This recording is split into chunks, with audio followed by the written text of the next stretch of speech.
Also, too, as well, even, either. दोस्तों इन पांचों का हिंदी में एक ही अर्थ होता है भी, लेकिन याद रहे कि इन पांचों का यूज आपको अलग अलग सिचुएशन में करना है। सो आज की वीडियो में मैं आपको बिल्कुल बारीकी से बताने की कोशिश करूंगा कि इन पांचों का यूज आप भी के लिए कहां और कब कर सकते हैं, क्योंकि हमारे एक सब्सक्राइबर हैं, उन्होंने कमेंट में पूछा था कि यूज ऑफ आल्सो पर एक वीडियो बनाए। मैंने सोचा क्यों ना आपको पूरी विस्तार से बताऊं कि आपको इन पांच वर्ड का यूज कहां और कब करना है। गाइस आज की वीडियो आपके लिए बहुत ही यूजफुल है, इस वीडियो को मिस मत कीजिएगा, पूरा वीडियो देखें ताकि आपका जो डाउट है वो हमेशा के लिए दूर हो जाए। लेकिन दोस्तों आज की क्लास को शुरू करने से पहले आपसे छोटी सी रिक्वेस्ट है कि अगर अब तक आपने हमारा चैनल सब्सक्राइब नहीं किया है तो जस्ट कर लें, ताकि हमारी नेक्स्ट वीडियो से आप स्टेप बाय स्टेप इंग्लिश सीखते रहें। चलिए आज की क्लास को शुरू करते हैं।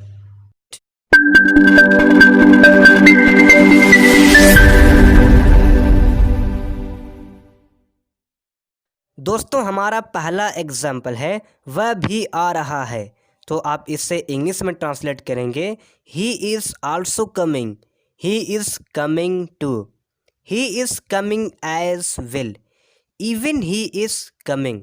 सो गाइस भी के लिए आप इन चारों वर्ड का यूज़ कर सकते हैं, लेकिन इन चारों का यूज़ कब और कहाँ करना है आइए इससे एक एक करके देखते हैं, ताकि आपका जो डाउट है वो हमेशा के लिए दूर हो जाए। सबसे पहले हम बात करेंगे आल्सो के बारे में कि आल्सो का यूज़ भी के लिए कहाँ और कब करते हैं। गाइस देखिए आल्सो का यूज़ हमेशा सहायक क्रिया के बाद और मुख्य क्रिया के पहले होता है, और साथ ही साथ इससे पॉजिटिव यानी सकारात्मक वाक्य और प्रश्नवाचक वाक्य में किया जाता है। आइए इससे एक एग्जांपल्स लेते हैं ताकि आपका जो डाउट है वो क्लियर हो जाए। हमारा पहला एग्जांपल है वह भी वहाँ जाएगा। गाइस देखिए किसी भी हिंदी वाक्य को ट्रांसलेट करने से पहले उसे देख लें कि किस टेंस में जा रहा है।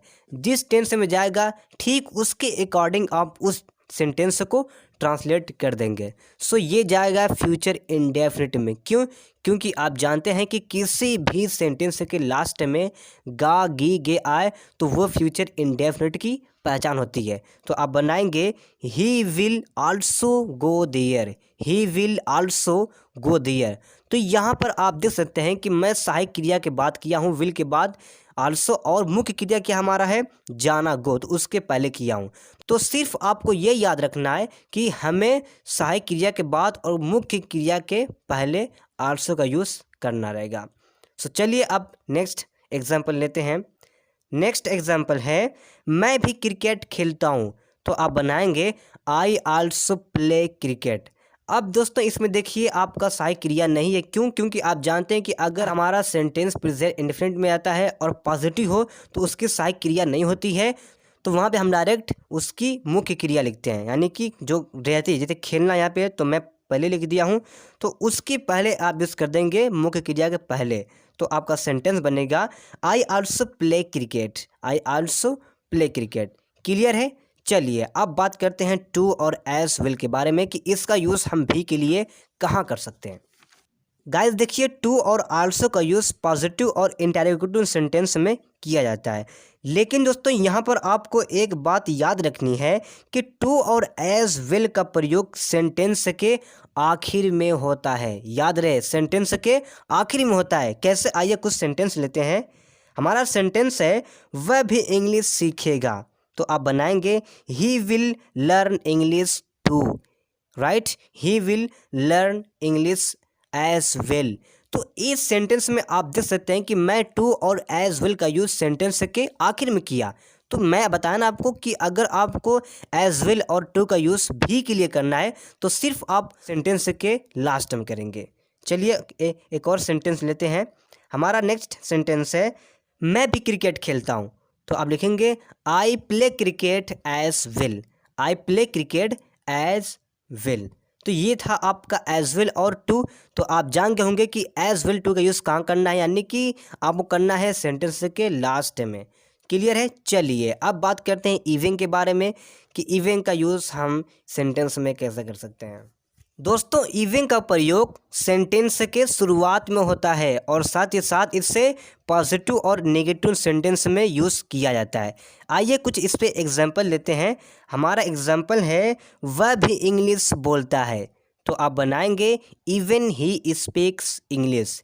Even he speaks English. दोस्तों मैं आपको बताया ना कि अगर आपको इवन का यूज़ भी के लिए करना होगा तो आप सेंटेंस के पहले करेंगे और फिर जो सेंटेंस रहेगा उसको आप टेंस के अकॉर्डिंग आप रख देंगे।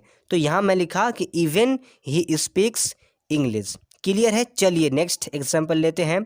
हमारा नेक्स्ट एग्जाम्पल है मैं भी उस कॉलेज में एडमिशन लूँगा, तो आप बनाएंगे even I will take admission in that college.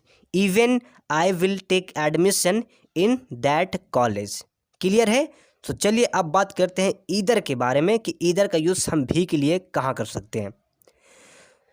दोस्तों ईदर का यूज़ केवल नेगेटिव और इंटेरोगेटिव सेंटेंस में किया जाता है और साथ ही साथ इससे सेंटेंस के लास्ट में किया जाता है। जैसे आप देखा था कि टू और एज वेल के बारे में कि टू और एज वेल का यूज़ हमेशा सेंटेंस के लास्ट में होता है, ठीक वैसे ही इसको भी सेंटेंस के लास्ट में यूज़ करते हैं, लेकिन आप इसे केवल नेगेटिव और इंटेरोगेटिव सेंटेंस में कर सकते हैं। तो चलिए इससे भी कुछ एग्जाम्पल्स लेते हैं।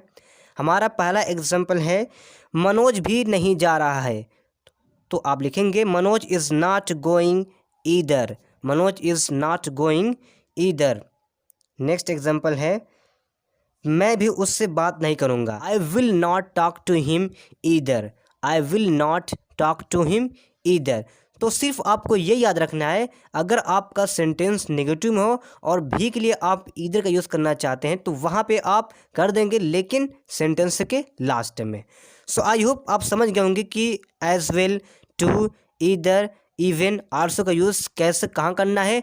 सो इस वीडियो को ज़रूर लाइक करें ताकि हमारी मेहनत का फल मिल सके और अपने दोस्तों के साथ शेयर करें ताकि वो भी जान सकें कि इन चारों का यूज़ हम अलग अलग सिचुएशन में कैसे और कहाँ कर सकते हैं। सो चलिए दोस्तों अब मिलते हैं नेक्स्ट वीडियो में, तब तक के लिए bye bye, take care, have a nice day.